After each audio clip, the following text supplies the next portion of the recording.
Welcome everyone. So I see I see a lot of people introducing themselves in the chat. So welcome.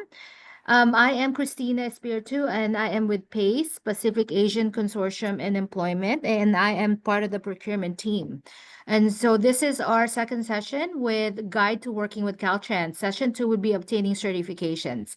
So we had our session 1 last week, and it was an introduction to just the procurement programs that Caltrans has. So that was really great because it gives you some resources on where to find these different opportunities for small businesses. And then what we're gonna do is once I set the follow-up email, then I'll make sure to send a recording to a link to that recording.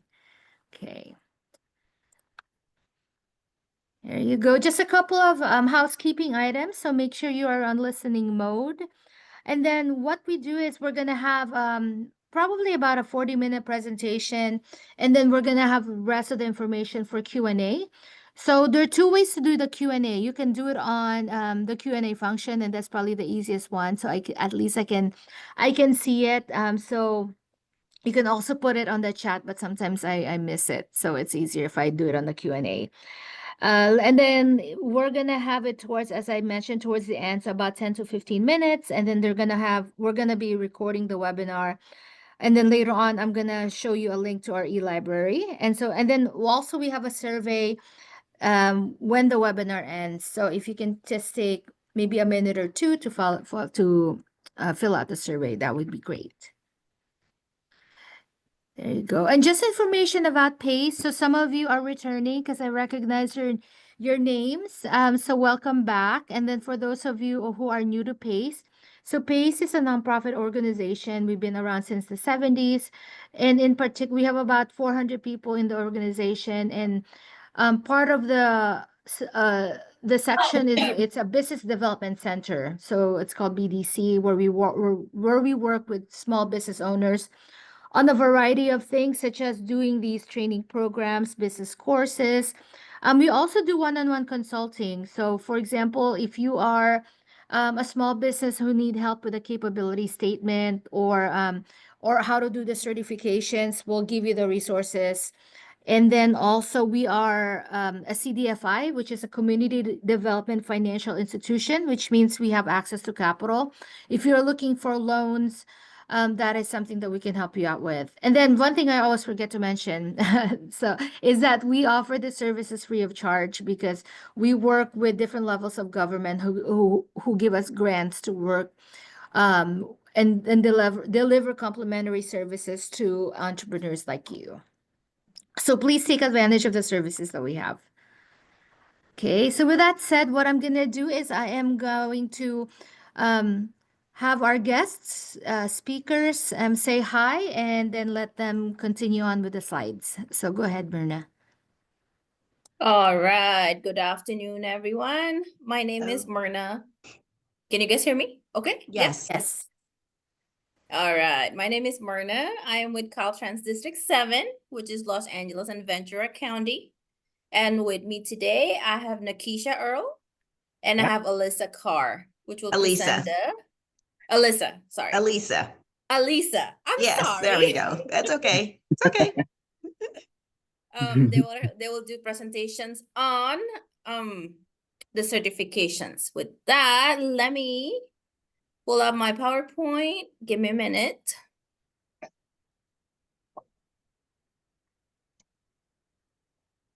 You guys see my screen? Okay. Yes. All right. Again, my name is Myrna. I'm in District 7. And the best way to reach me is via email. The email listed on the screen is d7smallbusiness@dot.ca.gov. Before we begin, I want to inform you of the Title VI of the Civil Rights Act of 1964, which prohibits discrimination based upon race, colors, and national origins. Specifically, 42 U.S.C. 2000D states that no person in the United States shall, on the ground of race, color, or national origin, be excluded from participation in, be denied the benefits of, or be subjected to discrimination under any program or activity receiving federal financial assistance. For more information, you can find Title VI on the Caltrans website at dot.ca.gov and then kind of toggle down and look for Title VI. So today we are going to talk about certifications. There are three types of certifications that Caltrans recognize. The first one is a small business certification, which covers small business public works as well as micro businesses. And the goals for that is 25%. Alisa will talk more about that later. And we also have a disabled veteran business enterprise certification that we recognize, as well as disadvantaged business enterprise with the federally mandated goal of 21.3%. So again, we have Nakisha and Alisa, and they'll talk about the certification. And with that, I'll pass it on to Nakisha. I think you're muted. Thank you so much.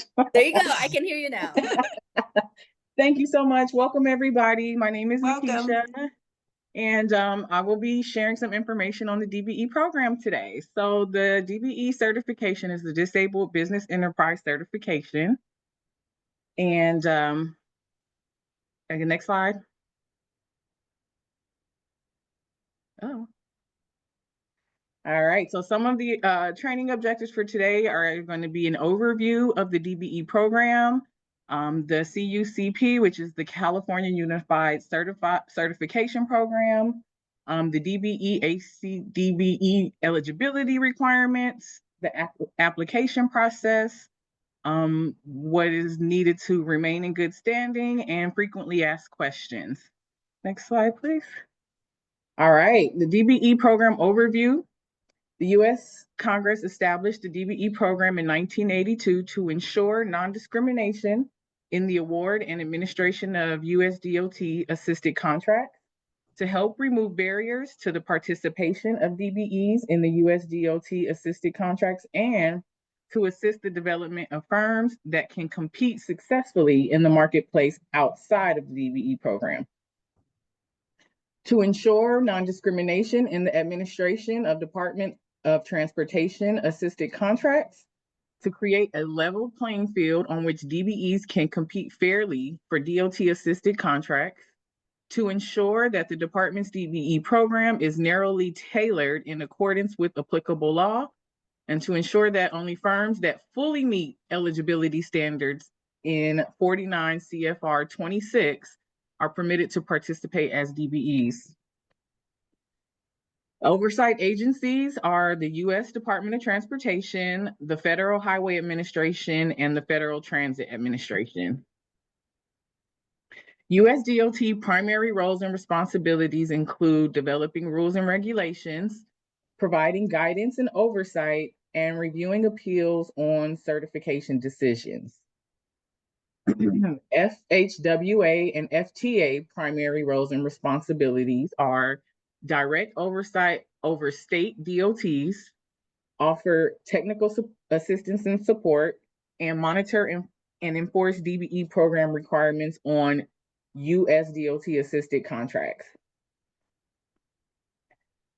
Caltrans primary roles and responsibilities include certifying the eligible DBE firms, calculating overall DBE participation goals, establishing contract-specific DBE goals where applicable, and monitoring and reinforcing DBE program requirements on USDOT assisted contracts.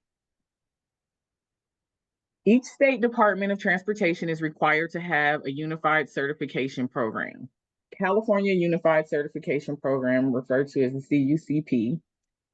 Member agencies may consist of both certifying and non-certifying agencies, and all CUCP member agencies operate under one agreement.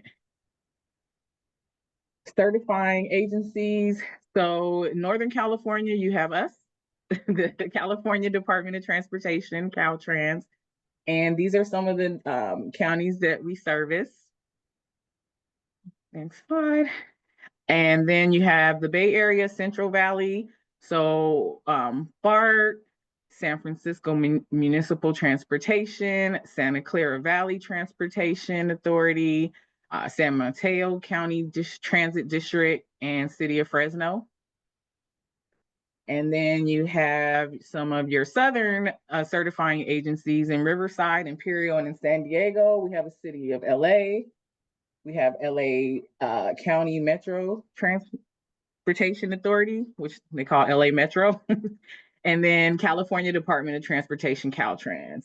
And then also, I'm sorry, and then Los Angeles has its own certifying, which is City of LA and LA Metro as well. All right, DBE eligibility requirements. So these are the main factors in the decisions the main factors in the decision making. So ownership must be socially and economically disadvantaged. There is a personal net worth cap. You must have control of the business. You must be able to run the business independently. And there is a cap on business size to qualify. Okay, so ownership. The disadvantaged individual, or the CEDO, is what we use now. It must own at least 51% and must be socially and economically disadvantaged. And the socio and economically disadvantaged basically is this list of people. And yeah, if you don't fall under one of these categories, there are other ways that you can apply and possibly gain certification. All right, so currently, and this was just increased last year, currently the personal net worth cap is 2.047 million. There may be some cases in which an individual whose PNW is less than may not be regarded as economically disadvantaged. All right, so your personal net worth for us is going to be your assets. So your cash and cash equivalents, your brokerage and custodial accounts, stocks and bonds, any assets held in trust, loans to shareholders and other receivables not listed, real estate, and life insurance. And then the liabilities we calculate are, of course, mortgages on real estate, loans on life insurance, and unpaid taxes. Supplemental form required with the application. This owner reports assets and liabilities that he or she owns or is not deemed to own and excludes the following: individual's ownership interests in the applicant firm, individual's equity in his or her primary residence, or retirement accounts, IRA, 401k, 403b pensions, and associated tax and interest penalties must be reported on the PNW but would not be counted. So that's actually new. They removed the retirement accounts last year when they made the updates. So a lot of people are happy about that. All right, control. So the daily business operations are controlled by one or more of the socially economically disadvantaged business owners. So that 51% owner must be able to control the business solely. Independence. Only an independent business may certify as a DBE. Business size. So 5-year average gross receipts cannot exceed 31.84 million, and it varies by the industry. Firms must meet both SBA and DBE statutory cap. So for some businesses, the business size is actually the amount of employees. It's not always a dollar amount. All right, certification process. You must submit the application and supporting documents online. Then it's the application, once deemed complete, will be assigned to a certification analyst, and then the analyst conducts review of received documents and requests further clarification. I'm going to just put a little blurb in here because we get this question a lot. Sometimes there's like new businesses who don't have some of the things we require, but one thing I can tell you is if we ask for it, we want it. So if you can't provide it, you need to let us know why, right? So, and it'll make your process much smoother if you just provide as much information as you can at the initial application. And then once all your paperwork is verified, then you will be scheduled a site visit. And so they used to be done actually on site. We are currently doing them virtually. However, they are going to require to see the place of business at that site visit on camera, because they still are going to want to verify that you are actually running a business. So then once the analyst conducts the final review after the site visit, they'll make a decision. Their decision is then reviewed by 2 additional people. And then the final decision is sent to the business owner. All right, so the DBE online application system says start at the Caltrans website, click programs, then click civil rights, and then click CUC, well, California Unified Certification Program. All right, so then you're going to, I'm trying to scroll down. So then you're going to find a California certifying agency. Next slide. It's going to ask you where your firm is, and then you're going to click Department of Transportation, and then you're going to click apply or renew certification. If you've ever logged in and created a profile, I would definitely search for your profile first before clicking create account. If you've never logged in, create an account. All right, so the new online certification profile account data is going to request your tax ID, your business information, your contact information, and your company contact person.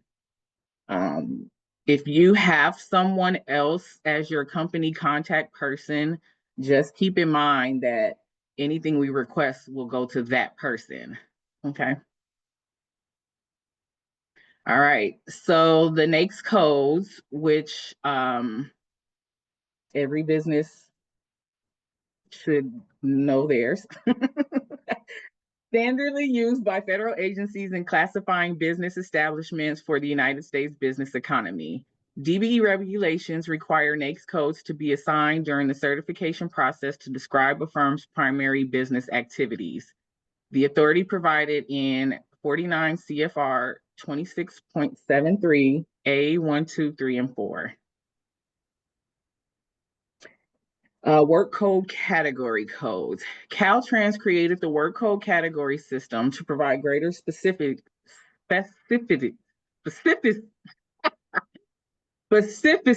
when defining the work at a DBE performs. Authority provided in 49 CFR 26.73 A5. Click the Access the Work Code Description Chart link on the Caltrans DBEsystem.gov website.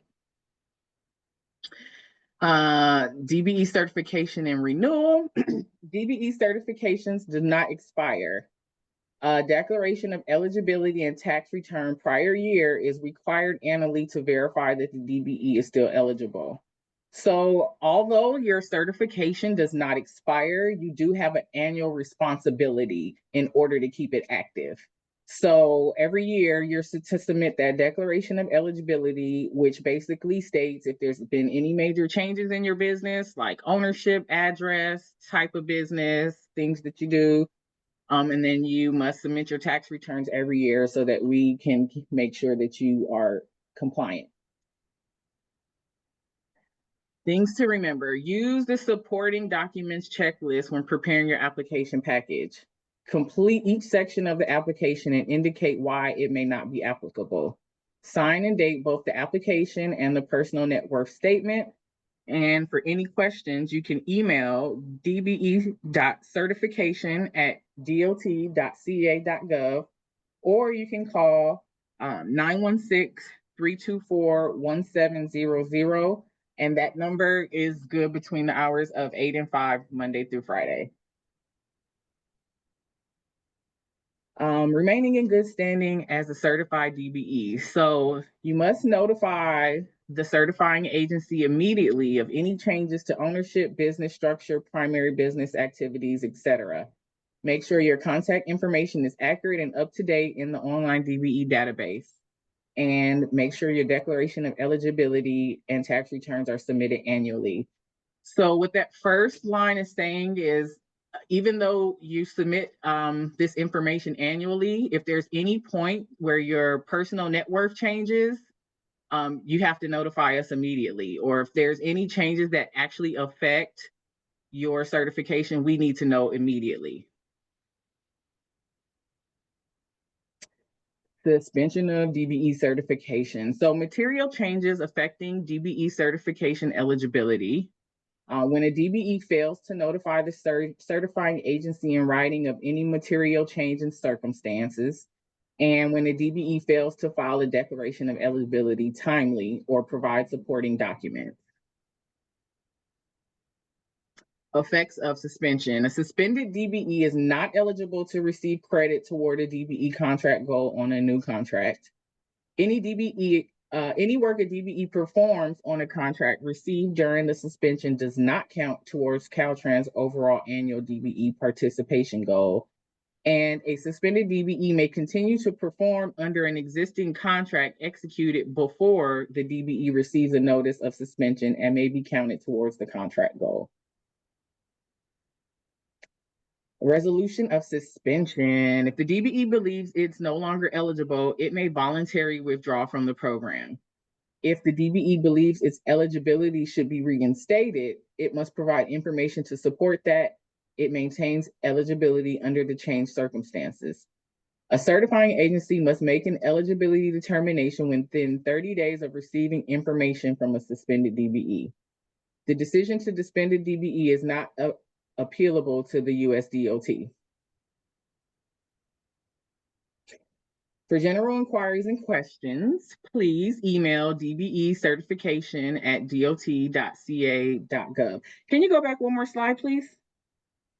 So where it says the decision to suspend a DBE is not appealable to the USDOT, as a new applicant, if you are denied certification and you feel like the reasons, because if you are denied, you'll get a detailed explanation of why.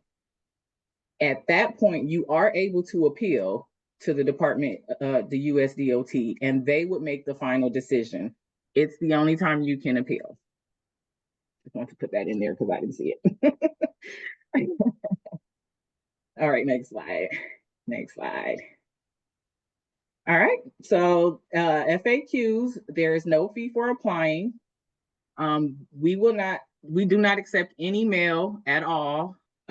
Everything is done online at that system.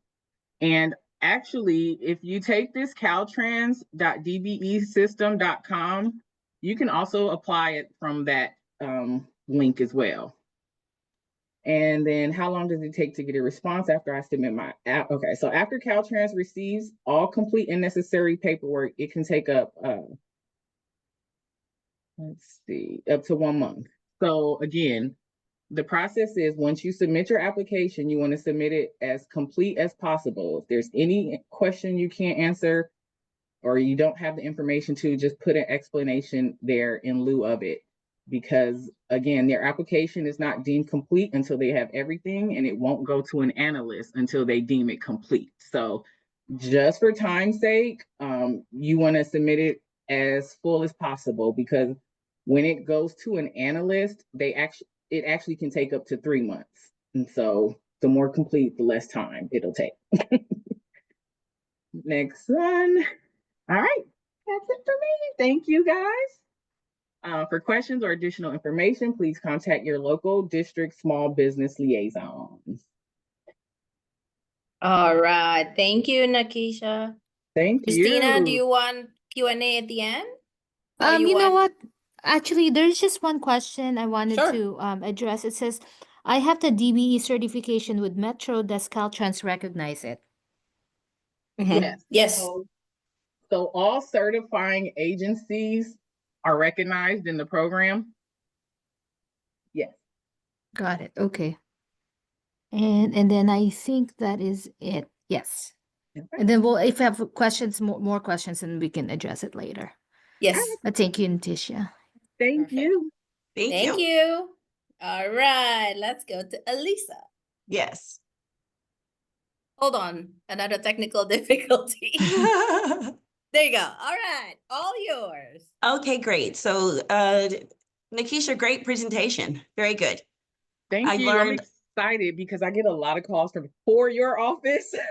So I'm actually excited to hear your presentation. I'm going to learn a lot and have a lot to take back to my team. So I'm okay, excited. so welcome. Thank you, Pace and Myron and your whole team for inviting DGS, Office of Small Business Disabled Veterans Business Enterprise Services, to come and speak with you today. So we're going to talk about how to do business with the state of California. So what you just heard earlier was about federal certification. Now we're going to talk about state certification. Okay, so again, my name is Elisa Carr. So if you can go to the next slide. My name is Elisa, and I'm going to be the instructor. Just talking to you today, instructor. Yeah, just the presenter today. There's my email address on the screen. I do a lot of webinars, and so I'm from the Office of Outreach, and I am a business outreach liaison. Okay. So the overview is we're going to go over DVBE programs, certification benefits, certification eligibility, Cal-E Procure, the emergency registry, and the commercially useful CUF function, which we call CUF, CUF in the industry. Okay. So the mandate has come down that the state of California has to do 25% with small businesses on all new business contracts, and then 3% for DVBE businesses. So again, this is not just a goal, this is now a mandate from the governor of what we have to do, and that is tracked every year. So according to the 23-24 fiscal year, there was $13.5 billion that went out to everyone, and we broke it down to 3.55 billion for small businesses, and then that equated to $265.8 million for DVBE businesses. So what this means to the companies that are on the phone or on the presentation today is, let's have you get some of this money. Money is available. Let's have you get some of this money. These are big numbers. And remember, it's a state website that you're using. So I just want to preference that it's a little wonky sometimes, right? So you got to be prepared, have all your documents before you start. And I would definitely say to give yourself at least 1 hour of uninterrupted time to get yourself certified. Well, first you get yourself registered, and then you get yourself certified. Okay. So there are going to be 3 different certifications. We have the small business certification, which we affectionately just say SB. We have the small business for purpose of public works, which we say SBPW. And then we have the disabled veteran business enterprise, which we call DVBE. So there's no different, you can stay there, you can go to the next screen. There's no differentiation between women-owned business, minority-owned business, LGBTQ business. You're going to fall in the small business category if you're women-owned. You're going to fall in the small business category if you are minority-owned. So feel free. And again, using this service is free. You should not pay anyone to do this for you. I mean, you can if you need to, but I would definitely say no. So we're going to talk about some of the certification benefits. You get a 5% bid preference for SBs, up to 5% incentive for DVBEs. You have exclusive contract opportunities that are going to be promoted on Cal-E Procure. We also are going to talk about prompt payment, which as I go around the state and talk to businesses, they're always like, oh, the state pays slow. So they do have a new mandate for prompt payment. Any undisputed invoice of 45 days or more, if it's not paid, they're going to be more fees and interest tacked on to that that will go to you. We're going to talk about reciprocity partners, which Caltrans is a partner that we use. Also the UCs and the municipalities. So you don't have to certify for each one of those companies individually. They do take the certification from what we have here through Cali Procure. Everyone might be familiar with Cali Procure or not. And we'll talk about working with prime contractors as well. We can go to the next slide. So the small business eligibility must be independently operated and owned, not dominant in a field of operation. The GARs, which is going to be the gross annual receipts, are going to be $18 million with affiliates, which means if you have 3 businesses, it's all going to lump in together, all of your affiliates. If you're a manufacturer, 100 or fewer employees, there's not going to be any caps for that. And with a small business, it's 100 or fewer employees domiciled in California, and principal office is going to be located in California as well. Okay. So, excuse me, the small business public work eligibility is going to be the same SB requirements, but it's 200 or fewer employees, and the gross annual receipts, or the GARs, are going to increase to 43 million with affiliates. So the SB and the SBPWs, you get 1 certification, not both. You get the same benefits. So the Public Works is only for the Public Works division, and the SB is everything else, including the Public Works.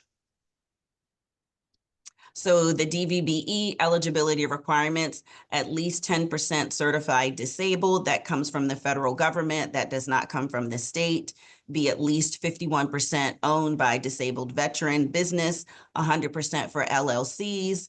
Veteran owned must reside in California, but the manage and operation of the business must be done by disabled veterans, and it has to be headquartered in the United States.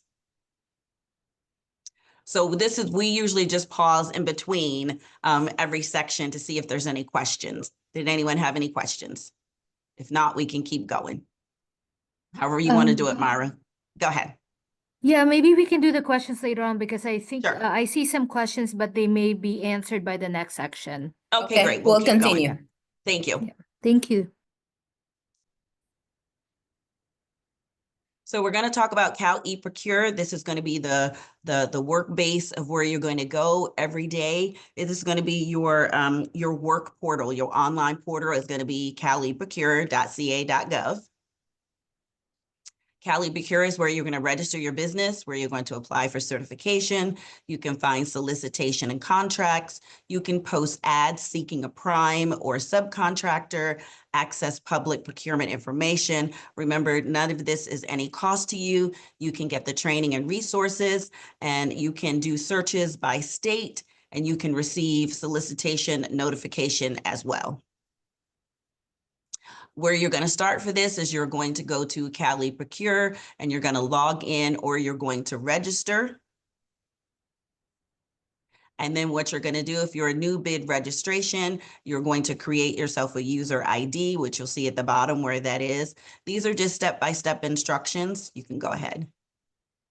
And so once you log in, the first thing they're going to ask you is to give some supplier diversity information. What we want to do is make sure that we are supporting all of the different diversities, equities, and inclusion that we have for the state, because the state is made up that way. We want to make sure that we're servicing the counties, the states, and the divisions that need us. So the ethnicity, race, gender, sexual orientation. Remember, all of this is voluntary. If you do not want to submit this information, you don't have to. And this is also to make sure that we can evaluate the outreach effectiveness of what we are doing. So this is all voluntary information, but we would like to start collecting that. So once you log in, again, through Cal eProcure, you're going to hit the login. Then you're going to create yourself a user ID and password. We just have a lot of screens to show you what it looks like. So you're like, where am I now? So then at the bottom, you'll see you're going to get started, no certification record, and then you're going to apply for certification, which you'll see highlighted in red. Once you go, oh, you can go, yeah, right. Then here's another way. It's always a couple with the state. There's always a couple of ways to get to where you need to go. So we just show you a couple different ways of where you can go. So you can apply for certification here as well. Okay. And then what you're going to do, you know what, could you go back one slide? When you apply for certification, this is what I mean about before you begin to read the eligibility requirements, be prepared with the keywords. And so the federal government uses the NAICS codes, right? And so the state uses UNSPSC codes, the United Nations specialty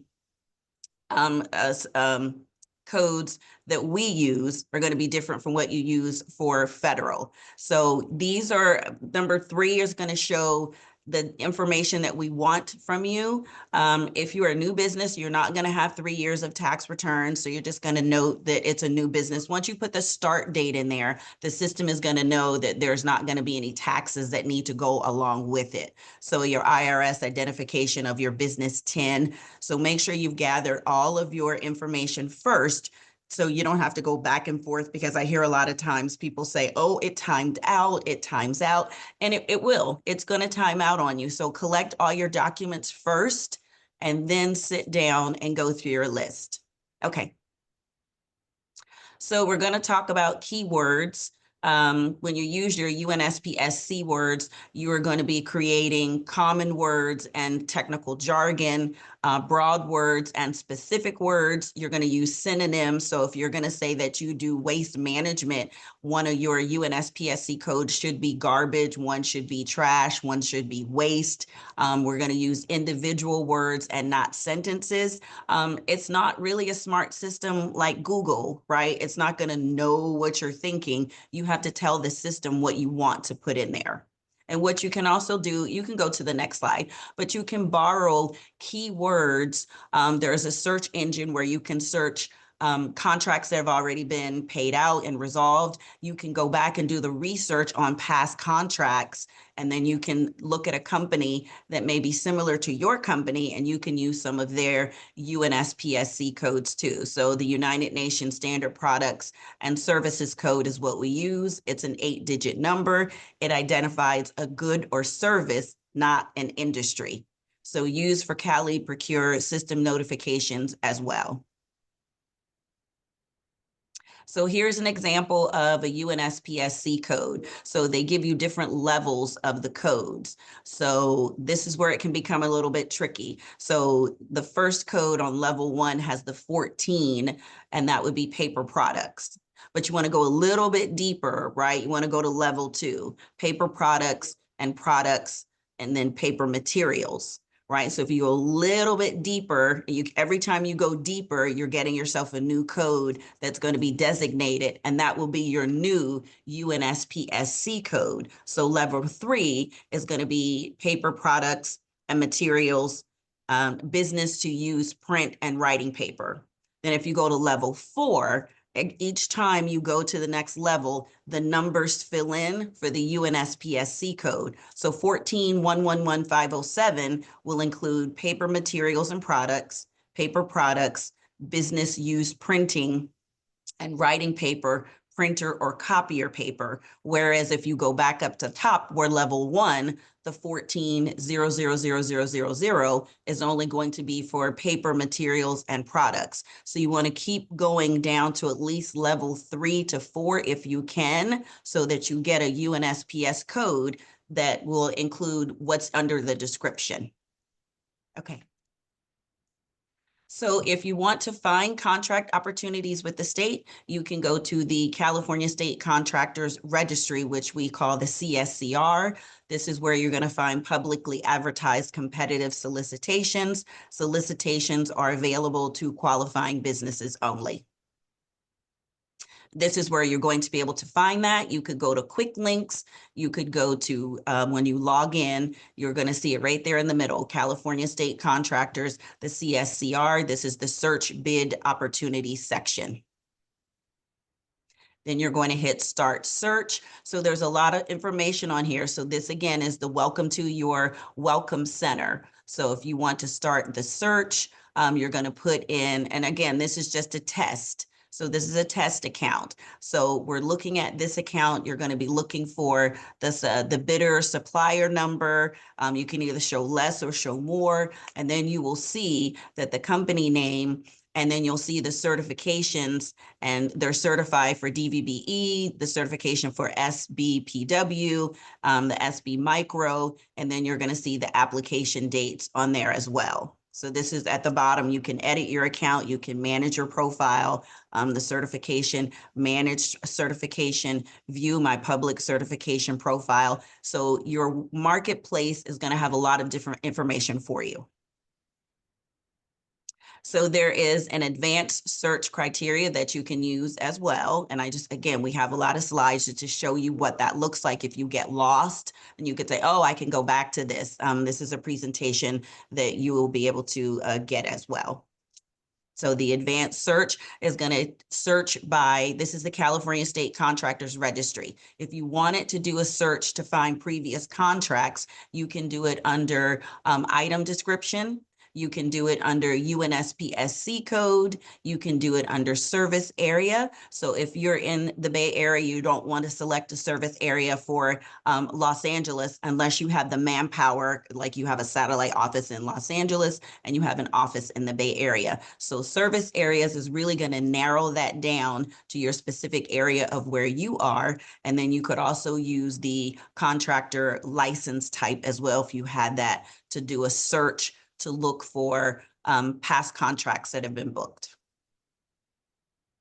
Once you do that and you narrow that down, and this is going to be one of the spreadsheets that open up for you. So you'll have the event name, you're going to have the event ID, you'll have the department name, the end date, and the status of if it is posted or not. So these links are clickable. So you would be able to click on the event name, the ID in each one of those headings, and then you can look at that a little bit closer to see what UNSPS codes they used, what area they were in, to see exactly how much the contract was for, how much it closed for, how much they won the contract for. So you'll be able to see all of that information. So again, this is public information for the registered and certified businesses that use this workplace.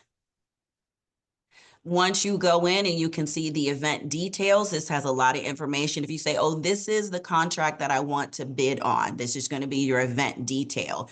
Pay really, really close attention. If there's a pre-bid conference, you don't want to miss the pre-bid conference because that's going to give you valuable information about submitting your contract.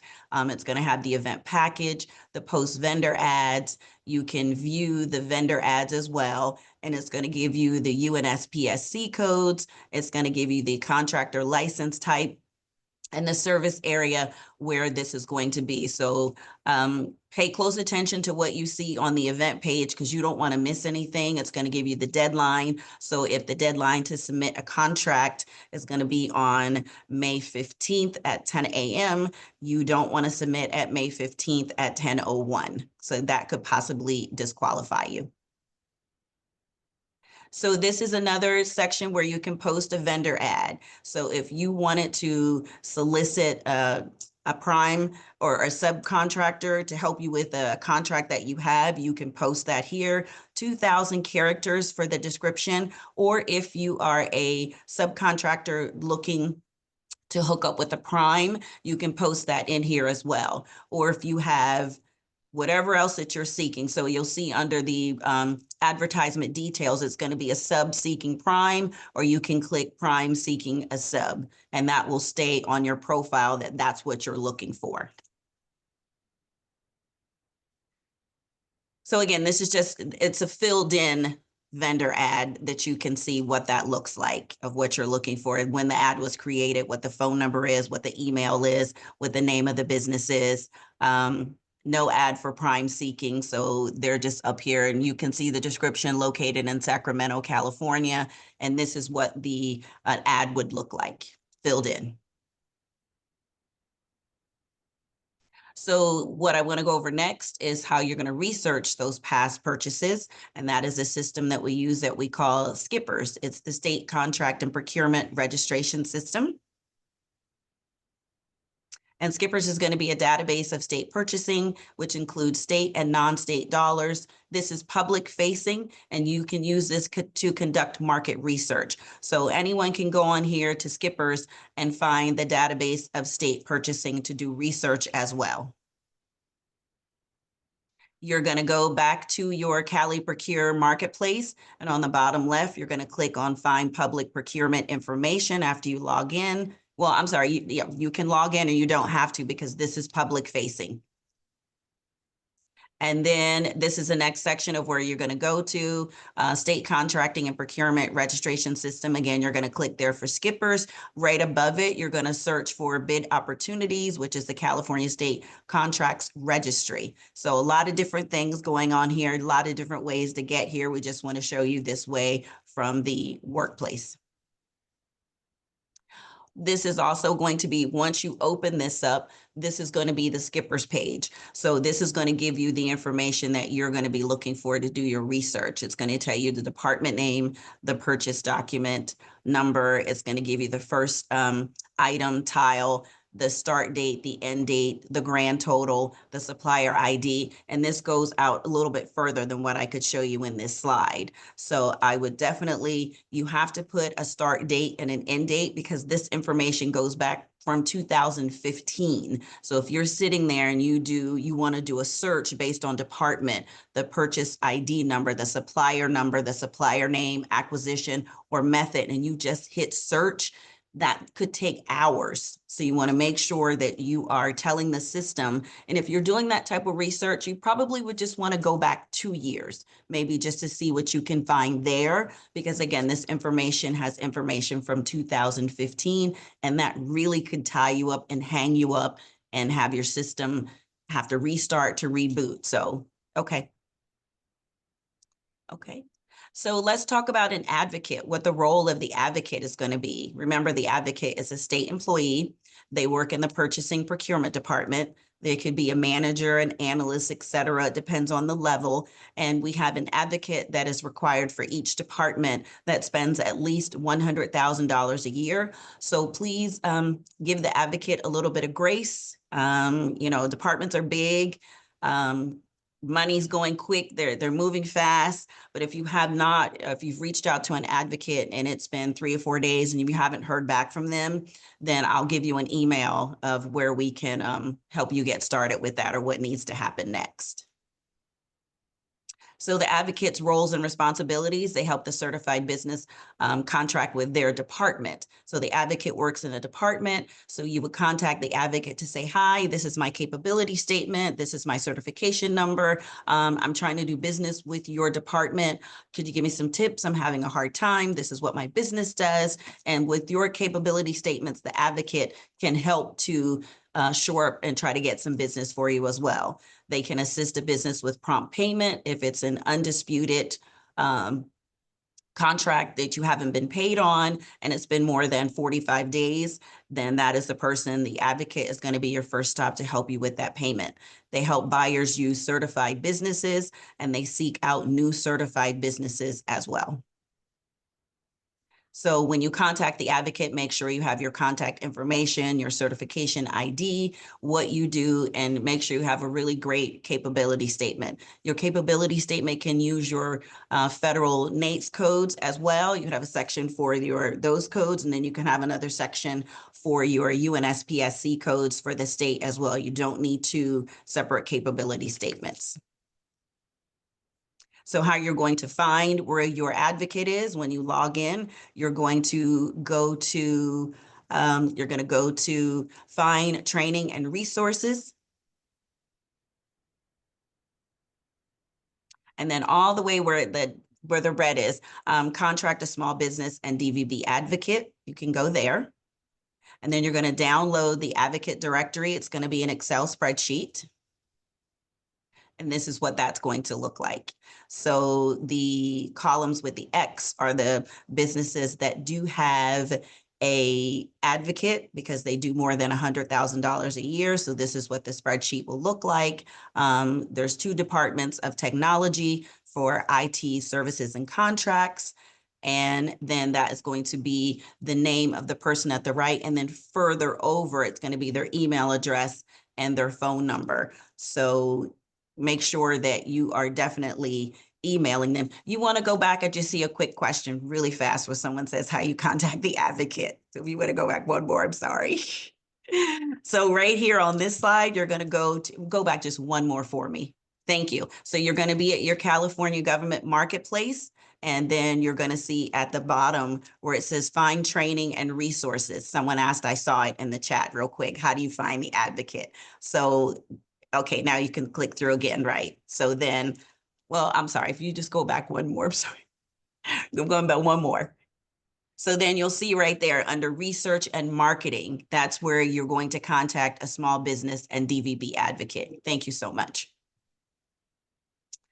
Okay, so this is going to be the DVB advocate directory. So this is another way to look to find the DVB advocate. This is a new, what do you call it?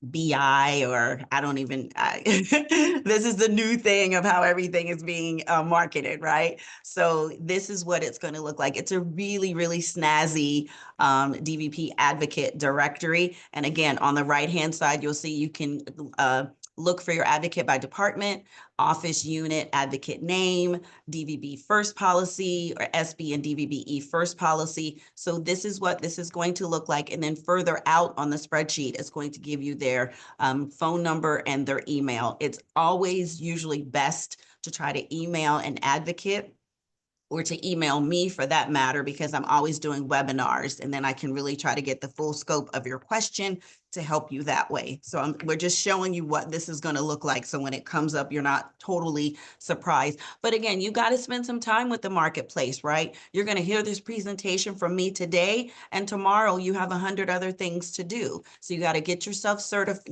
registered, get yourself certified, and spend some time with this. It's a lot of good information. Okay. So we're going to talk about the SB and DVBE emergency registry with the things that have been going on in California now. This is going to be separate from Procure, separate from the workplace of where we just were. It's a list of state certified businesses. So if you're interested in being a SB or DVBE emergency candidate, then you have to sign up separately. So you're going to get registered, get certified to use Procure. Then you're going to get yourself registered if you are interested in becoming emergency registry satisfied. The businesses must be ready to work, right? Predetermined categories of goods and services. And most emergencies don't happen between 9 to 5. So you have to remember that. It could be midnight, it could be 3 in the morning. And if you say, you can go to the next slide. If you say that you have what you say you have, then you need to have that ready when the state says they need it. Because if they call you at 3 in the morning and they're looking for 100 trucks for debris removal, and you say, oh, I don't have them, then that's not going to fare very well in an emergency for the state, especially what's happening down south and all over the state with the wildfires and everything. So fire protection, information technology, logistics and transportation, medical, you can see those on there, but it's much, much more. So if you say you have 100 ladders, well, are they 6-foot ladders? Tell us everything about the ladder, right? Do they have the wheels on the end? They don't have the wheels on the end. How far do they extend? So we want to know everything, because go ahead, you can go to the next screen. So in the event of an emergency, we are going to be looking through a list quickly. People are going to be searching and scrambling, trying to find what they need. If you have a miscellaneous category, you can type that in as well. So when you register, you're going to need your certification number, because again, emergency registry is for certified businesses. So the emergency categories, the description of products, your business address, make sure you have your after hours phone number as well. Because again, most emergencies don't happen between 9 to 5. How are you going to find this information? Is you can go back to the marketplace, and then you can click on sell to the state. And then right there at the bottom, it's going to see the SB and DVBE emergency contracting. So what we want to talk about next is commercially useful function. We call it CUF. And I don't want to scare anyone, but what this means is that you are going to the evaluation before, during, and after the contract, that you're going to be honest about it, transparent, forthright, honest, and accurate. You are only going to sub out business if it makes sense. If you're a contractor and you need to sub out some of the business, that makes sense. If you're a plumber and you have a friend that says, hey, I can do that, that's not letting your friend sub out some of that business, right? So you want to make sure that you're executing a distinct element of the work, performing, managing, and supervising the work, perform work in its normalcy for the firm's business and functions, negotiating price, determining quality and quantity, and not subcontracting a portion of the work greater than expected by industry practices. So this is monitored. This is very important. If you sign up for a contract, just do what you say you're going to do, right? So you don't get in trouble. Just do it, right? Because just know that there's a watchful eye, because people have been scammed. Things have happened. Contracts have gone, in the wastebasket for no reason, because people signed up for contracts and they subbed the work out to somebody who wasn't qualified, who wasn't supposed to do it, but you're trying to help a friend. That's not what this is for. So again, I don't want to scare you, but there are a lot of fines, possible jail time. A lot of things can happen if you don't perform the work that you say that you're going to perform. You have to be transparent, you have to be honest, and you have to be ready to accept the contract that you have been awarded. That's all I'm going to say about that. So, there's a past, so if you have the appearance of using a pass-through company to obtain the appearance of a DBE, DVBE, or an SB participation, you can't do that. Not being used the work to perform as stipulated in the bid. You can no longer use or provide the goods or services in the initial bid process. Then you got to back out of it, because that's going to be non-performing for CUF, and you're going to get in trouble for that. So just in review, this is what we reviewed today. I'm not going to read all that over.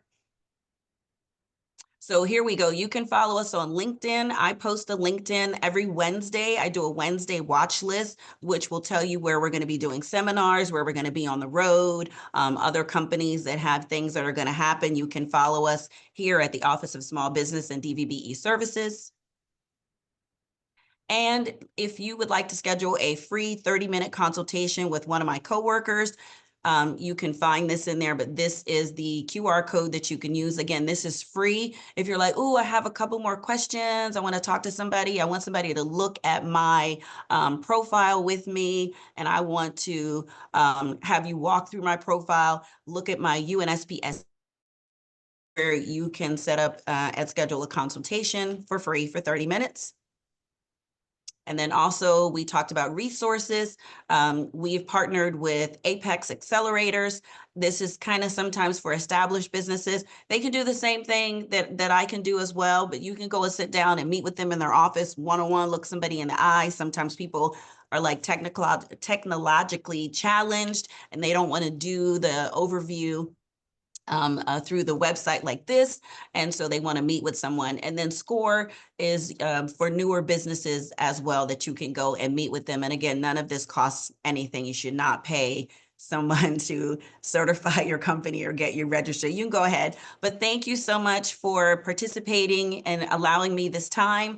And one more time, I think there's a slide with my name and email and phone number, address on there as well. I normally we have an hour to do this, but we have all those slides. But thank you so much. That was Do we have really any wonderful. questions? Yes, I'm being respectful of time. It's 1 o'clock. Yeah, Do we have well, any That was really questions? wonderful. And That was we can awesome. yes, thank you so much.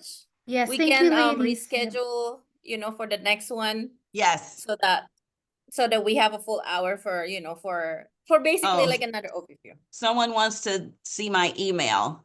Oh. allisa.carr, CARR @dgs.ca.gov.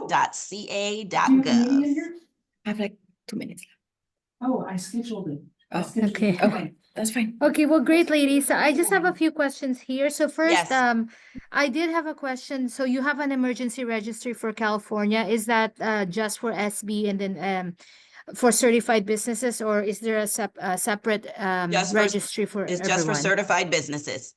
Got Which it. Okay. certifications though does it accept? Just yours, or does it accept any outside? Oh, no, that's just for the certification for For state contracting. I don't think you can't sign up for registry for just federal. This is just for state contracting for emergency registry. Got it. And when Okay. you say which ones do you accept, if you go and register and get certified, that is a certification number. So the certification is either going to be for the small business, for the DVBE, or it's going to be for the public works. Got it. Okay.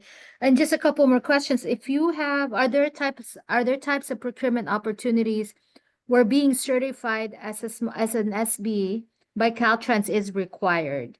And if it is required, can you get a certification from Metro, and would that be accepted? So it's a two-part No, our question. certification will go to Caltrans. It goes to municipalities, schools. Caltrans is going to be one. So that would be our reciprocity partners that we would accept, that you don't have to apply all over the place. You can just use your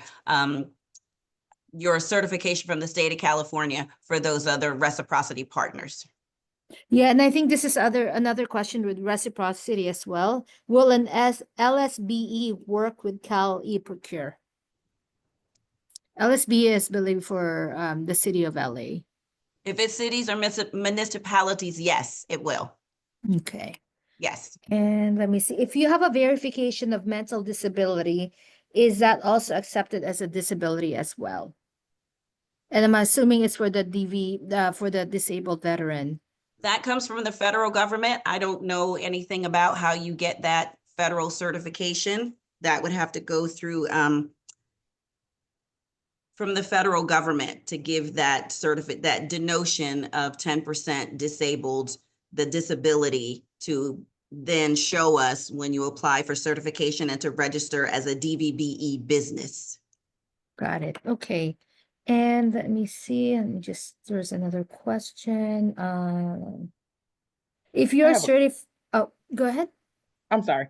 For the Cal eProcure, are there contract opportunities that people can get that don't hold a certification, or is some sort of certification required for any contract opportunity there? There are some open contracts of less than $250,000 that can be found on Cal eProcure as well. So yes, there are. Oh, okay. Yes. Okay. And then I think that's it. So thank you, ladies, for your time. And this is my contact information. Oh. There is a Q&A question, and I'm not sure who they're asking it to. Okay. I'm assuming Oh, me, 'cause yes, it's I just saw it. Caltrans. Yes. So Caltrans only recognizes DBE, or there's no other certification that we quote unquote recognize for our particular contracts. Now, that doesn't mean that particular contract isn't advertised somewhere else that you may qualify for that, but if it's from us, we only recognize DBE. I hope that answered her question. Yes, I think so. Yeah, I just saw it. Okay. Yes, so I think those are all the questions. But if you have any other questions, I will send a follow-up email, as I mentioned, with the contact information. Yes. Okay. So with that said, thank you, everyone. And this is also my contact information. We do the same thing as Apex and also Score, so we can do the one-on-one consulting as well. If you have any questions, the same capability statement and other questions on business consulting, feel free to reach out to me. But thank you so much, everyone. And I think I may have. There you go. So if you have any. Yeah, so if you have any if this will be for the upcoming seminars that we're going to be having, the next two, session 3 and 4. And then, as I mentioned, if you had missed number 1, then we're going to send you I'm going to send you a link to the e-library, but I'm just going to give you a few minutes to just click on the QR code. Okay. So with that said, thank you, everyone. Have a good rest of your day. Thank you so much. Thank you, everyone. Have a good day. Have a great day.